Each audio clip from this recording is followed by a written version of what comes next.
শবে বরাতের রাতে একত্রিত হয়ে রাতভর ইবাদত করা ও পরদিন রোজা রাখা কতটুকু শরীয়ত সম্মত?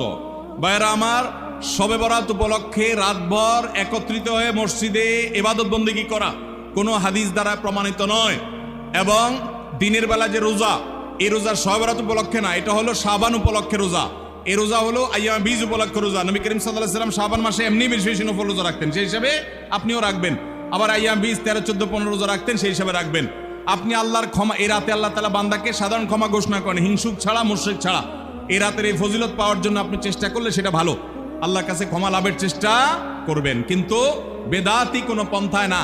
অনেকে বলে যে এত রাকাত নামাজ, অমুকটা অত সূরা এত রাকাতে পড়তে হবে, এগুলা মন গড়া কথাবার্তা, এগুলার কোনো ভিত্তি কোরআন হাদিসে নাই। আবার অনেকে মনে করে হালুয়া রুটি খাইতে হবে, আতশবাজি করতে হবে, আলোকসজ্জা করতে হবে। শবে বরাতকে কেন্দ্র করে যা হয় তার বেশিরভাগই বেদাত এবং ভুয়া, মন গড়া ভিত্তিহীন, এগুলার কোনো অস্তিত্ব কোরআন হাদিসে পাওয়া যায়। আল্লাহ আমাদের সবাইকে সুন্নাহ মেনে চলার তৌফিক দান করুন।